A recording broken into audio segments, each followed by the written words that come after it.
Hey guys, welcome back to the channel, hope you're doing well.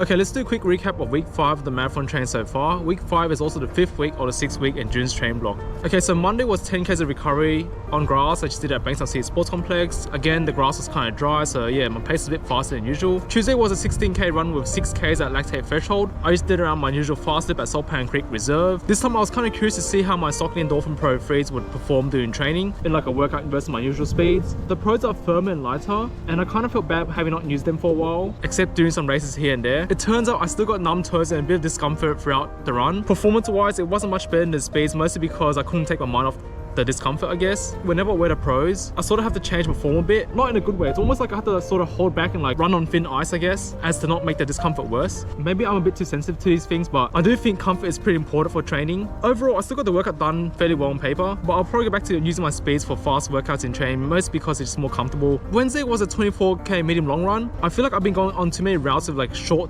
steep downhill sections doing my medium long runs lately, so I figured why not try like a simpler and like less hilly loop around Saltpan Creek Reserve. It's a bit longer than my usual fast loop, so it's about 3.3 kilometers for the whole loop rather than 2.5 kilometers, but it's definitely an improvement because I can do it continuously without having to like cross streets or roads, and it's not entirely flat the whole way. There's a bit of incline here and there, so it still sort of keeps me slightly engaged, I guess. I felt pretty decent as a result, so I ended up going a bit faster than usual. Thursday was 10 kilometers of recovery. I did it on grass again at Bankstown City Sports Complex.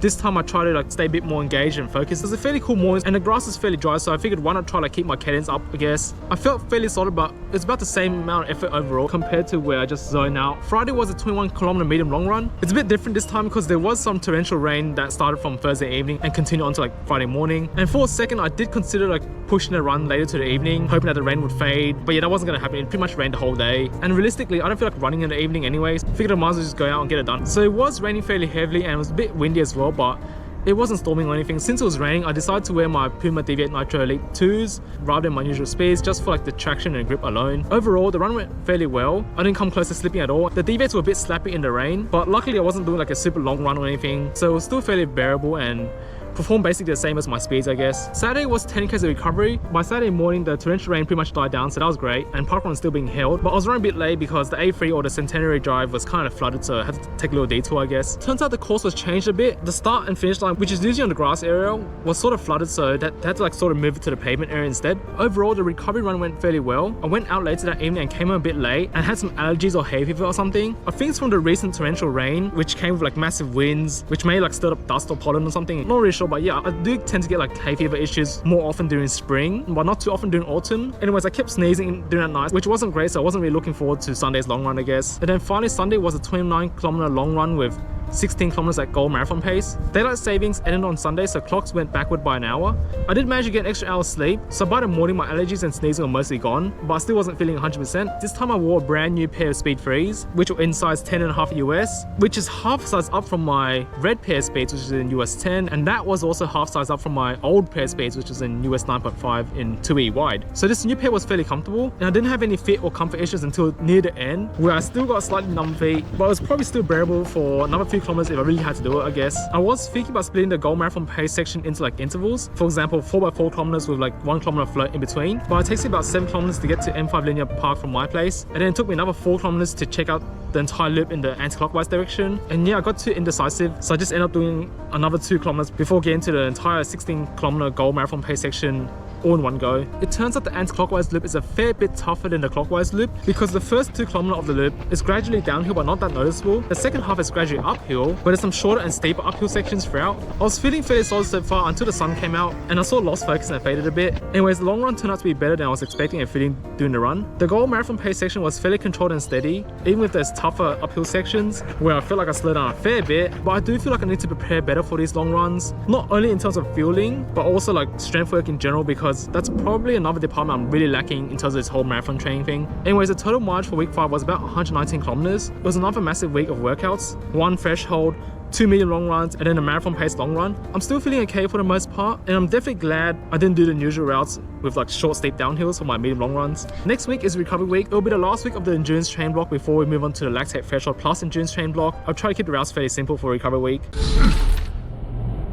Anyways, I want to quickly talk about strength training in the context of running. But first, let's quickly talk about what running is and what kind of forces are applied on your body while you're running. So walking is a way of moving on foot, where one foot is always in contact with the ground while you're moving. And then running is a faster way of moving on foot by taking quick steps forward where both your feet are off the ground briefly. While you're running, your legs and feet are basically hitting the ground constantly, one after another. And it's kind of like a battle of forces between your body versus like super hard pavement or whatever kind of surface you're running on. And since your body is generally softer than pavement, it'll have to absorb a bunch of the force that you applied onto the ground right back. There's definitely some physics involved in here, but to be honest, I don't really know the exact principles. And then there's layers to the forces applied back onto the body and where it goes. For example, you have the shoes as the first point of contact, and then you have your socks. The shoes and socks have various materials like foam and like fabric to help absorb some of the forces. And then the force goes through your feet and continues to travel up the chain, through your legs and the rest of your body, where it spreads out further and is absorbed by your muscles, tendons, ligaments, bones, tissues, and so on. The human body is pretty amazing. It's sturdy, it's resilient and adaptive, but it's not immune to degrading or breaking down over time. Our bodies were probably designed well enough for walking and running as our main ways of moving on foot, but probably more for like natural softer surfaces like grass, sand and dirt, rather than harder man-made surfaces like concrete and asphalt. So running will always cause some type of damage to the body, even if it's damage that can be repaired on its own through means such as like sleep, recovery methods, food and nutrients and so on. But again, the body is amazing enough to adapt and maybe even grow stronger over time as a result, but there's a limit to how much the body can handle in terms of like damage and repair. The amount of damage taken also depends on a bunch of factors, such as like how much force you're applying, which for example involves how much you weigh and how fast you're going, and whether there's more gravity involved, such as like going down hills, how worn out your shoes are, the hardness of the surface you're running on, and so on. And the faster you run, the stronger your body needs to be to not only exert more forces onto the ground to push it forward further and faster, but to also absorb the forces back. Strength is also relative. So for example, whenever you see those Kenyans or any leaders at marathon races absolutely blasting through the course, it's fair to say that they're actually very strong runners. It doesn't matter if they're skinny or light or don't look like they have much muscle. The fact is, they're simply strong enough to handle those crazy paces for long distances. Of course, super high cardiovascular and like aerobic fitness plays a major role, but that's just one part of it. The rest of the body needs to be strong enough to keep up with the engine. So going back to this whole strength training thing, it's pretty much a way to make our body more sturdy and resilient. Doing strength work kind of adds more padding to our body by building stronger muscles, ligaments, tendons, connective tissue and so on, which I think helps spread out more of the impact forces that we absorb while running. And not only that, I think it also improves our running performance as well. By how much, I'm not too sure, but personally, as I got stronger, I do feel like I was able to run faster when I wanted to, more efficiently with slightly longer stride length, and even go up hills better. An example of where strength training matters when it comes to marathon training could be when it comes to cramping. Cramping can be due to dehydration, poor fueling and so on, but another reason could be that we simply aren't strong enough to handle the goal pace for the entire distance, and as we progress through the race, our form may break down or get compromised, and the body isn't really used to and can't really handle that form, so it gets cramped up. Will strength training prevent cramps? Probably not always, but we want to supplement our running training with strength work so that we can run with decently strong form for the most part. I'm not saying doing heaps of strength work is key to becoming a better runner. Most of us just need to run more to get better running, to be honest. But I think the idea is that we also want to be strong enough to handle our own body, being taken through various motions, movements and forces involved when it comes to running. And for that, there's a bunch of good running specific exercises we probably should be doing, and also plenty of other strength stuff that we should be doing for our general health as well. There's some really good resources out there when it comes to like strength training in the context of running, and plenty online as well. I'm definitely not an expert when it comes to these things, so it's better to refer to like established science and also see what the smarter people have to say, to learn from the experience and understandings, and also to check out various routines and even apply them to your own. There's some pretty decent strength routine videos on YouTube that I've looked at in the past and have been pretty good inspiration for my own routine, so I'll link them in the description below. Feel free to check them out when you have some time, I guess. Anyways, the way I personally approach strength training for my running involves strength training itself, plyometrics, and then some running specific stuff. So with my strength training, I do them with bodyweight or some kind of resistance, such as like with weights or resistance bands. It may also involve mobility, balance and endurance stuff as well. Mobility work helps you be strong in various ranges of motion, and in terms of running, I think it helps improve running form and allows you to run with a slightly longer stride length. You probably don't need to be super mobile to run, but I think it helps with like general longevity and reducing risk of injury. Balance is pretty important since we pretty much land on one side while we're running. Plus I think it helps with footing on uneven surfaces, going downhill, navigating turns and so on. A lot of the exercises that make you stand and do the movement on like one leg involves balance, for example. And endurance is more around muscular endurance really. Some of the strength stuff I do is like static or isometric, and sometimes when it's a bodyweight movement, the body may have adapted to the movement so much that it's more around cardio and like endurance gains, if any, rather than strength gains. I used to go to the gym regularly years ago, but I quit in late 2020 due to like COVID restrictions and lockdowns, and I haven't really gone back since then. So it's been close to like 3.5 years now of not going to the gym. I mostly just do my strength training at home now, which is quite convenient, but I don't really have a proper setup or anything. I literally only have like a 10kg dumbbell and some resistance bands, so I might have to sign up for the gym again sometime. I also have two types of routines, one that involves some weights and resistance, which I do twice a week, and one that's a similar version that I do pretty much every day. It doesn't really involve weights or resistance that much. I do the weighted strength routine twice a week on Wednesday and Sunday evening. Wednesday is usually a medium long run and Sunday is usually a long run.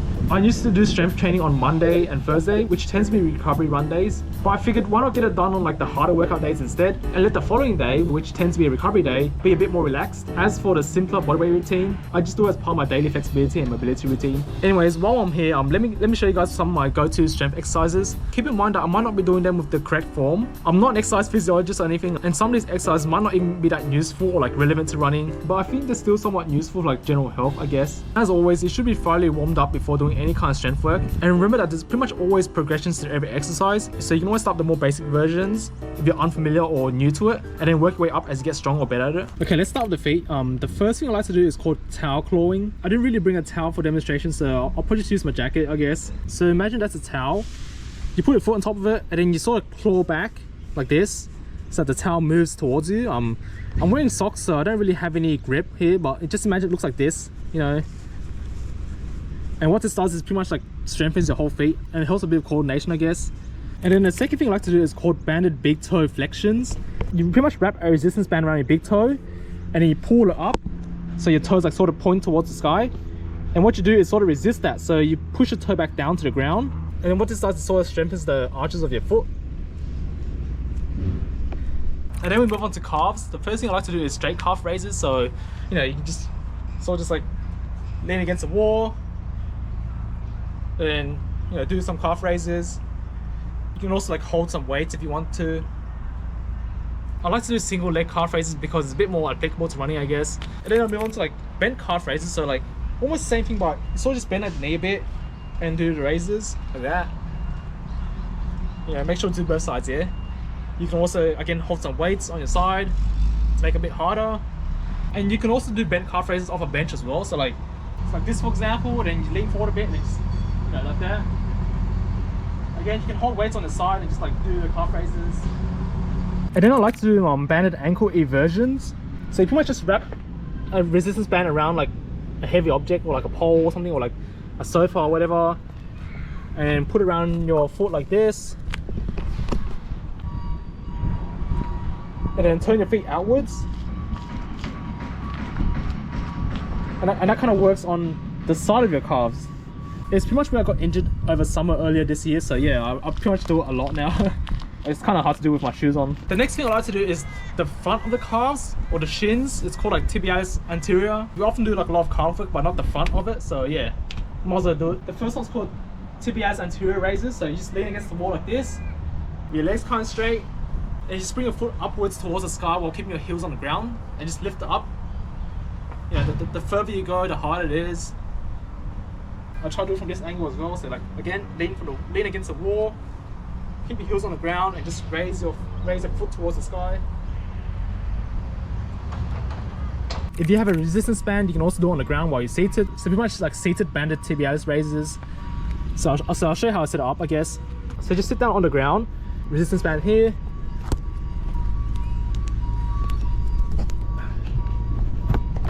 Like that. So it's double loop, and just like pull back, relax, pull back. We're pretty much trying to work this muscle, right? The further you go back, the harder it is. And then in terms of quads, we have like a split squat, so things like that. You can also like hold weights, for example, dumbbells or like kettlebells, and just do it as well. There's also Bulgarian split squats, which is very similar, but you're sort of like laying your foot against the bench or something. So it sort of looks like this.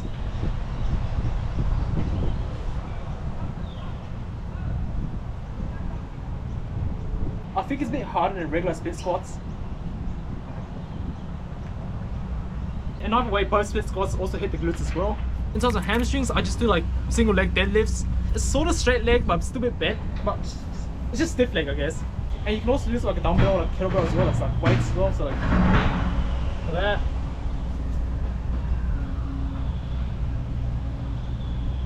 If you hold onto a wall, it's less about balance and more about strength.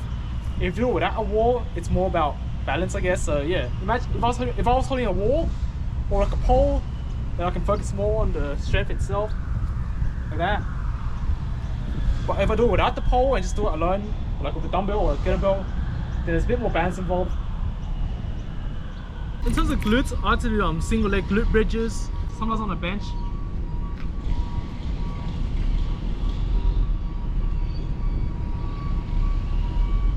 You can also put weights across your hips as well.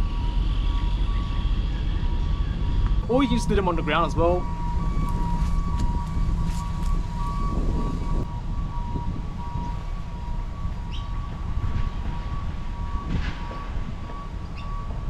Sometimes I also do something called like banded Romanian deadlifts. Not really sure if it actually does glutes that much. It might be more for like activation, but I definitely feel it heats when I do this kind of stuff.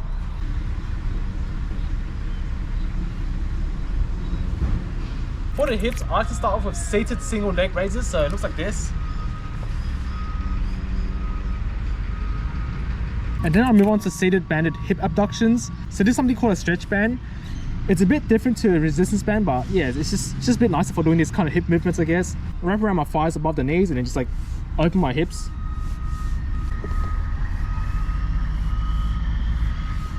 I'll also do something called banded crab walks.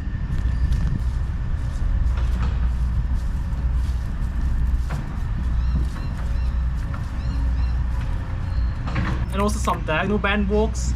It's like forwards.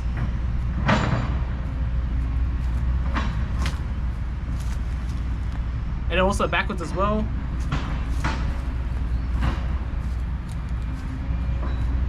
I'm not sure if it's more around strength or like activation, but yeah, it kind of helps, I guess. Sometimes I also like side lunges, so like,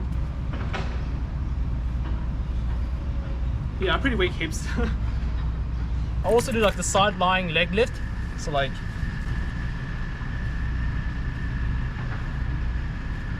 I feel like our core is involved in a lot of strength exercises already, especially ones where you stand or like have to balance on one leg. A lot of core is involved in balance. But in terms of like abs specifically, I like to do hollow body holds. So like just pretty much lie on the ground and focus on driving your lower back into the ground while raising both your legs up and also your arms above your head. So I'll show you what it looks like.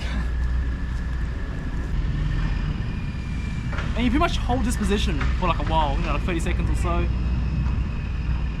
And I think it builds more endurance rather than strength in the abs. You can do like simpler versions like this, or the regressions. You know, when it gets easy, just do that, yeah. It really targets the abs, give it a try. The other one I like to do is called side plank hip lift. So like, you pretty much plank on the side, like that. And you drive your hips to the ground, up again. And you repeat it for a bunch of reps, and you feel it heaps under here. You can also hold weights on your side if you had the chance to. If you have access to like a hanging bar, you can do like hanging knee or hanging leg raises.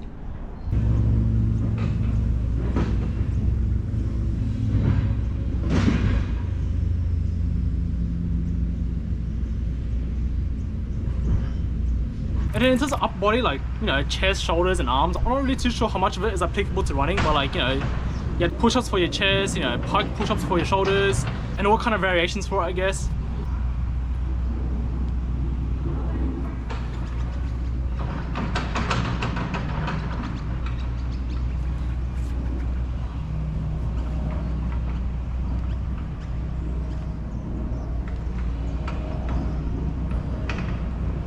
And then for your back, you have like pull-ups or like all the other variations, even like just hanging around works your back pretty well as well.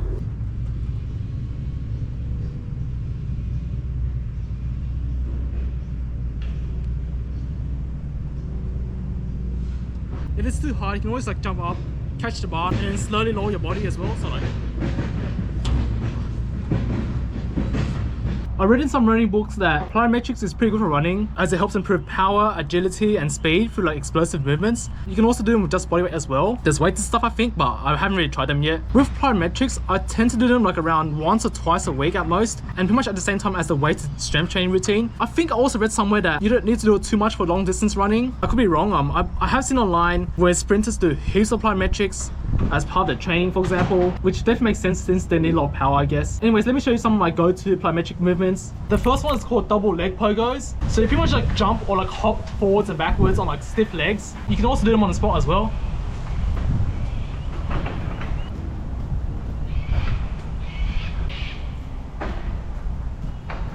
I also like to do the single leg variation as well. So same thing, but pretty much on single leg.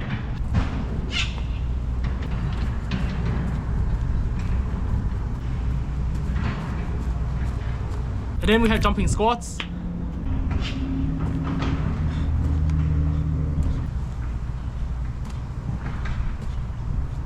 And also jumping lunges.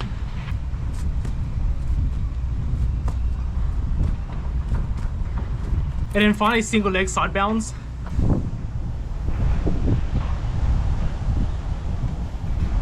And then finally, the running specific stuff pretty much involves hills through my runs and also doing hill sprints and strides. Hills help build strength because inclines are technically a form of resistance with gravity and all try and pull us back. So we do have to work a bit hard to go up. To be able to go down hills confidently also takes strength, but personally I wouldn't train specifically because I feel like it can be super harsh on the body. Hill sprints and strides are short repetitions and focus more on like speed and leg turnover, but still requires more force than regular running, so I think it still counts as building strength. With the running specific stuff, I usually go for hilly routes a few times a week through my medium long runs or my general aerobic runs, and then I do the hill sprints and strides like once a week, doing a recovery or general aerobic run based on the training plan. But yeah, that's pretty much what my strength routine sort of covers at the moment. It's probably missing heaps of good exercises. I probably don't even have the right form or technique for most of it, and maybe some of the movements aren't even like specific or relevant to running, but I still think it's better than nothing for a while now, and I've been trying to learn more and like adjust my routine as I go. I also probably need to start to the gym again soon. Doing this whole marathon training on high mileage can be pretty risky if I'm not keeping up with my strength training with more weighted and resistance stuff. Anyways, I hope all of this has been helpful in some kind of way. Feel free to let me know how you approach strength training when it comes to running. I really gotta get back now, so thanks again for watching and have a nice day. Bye.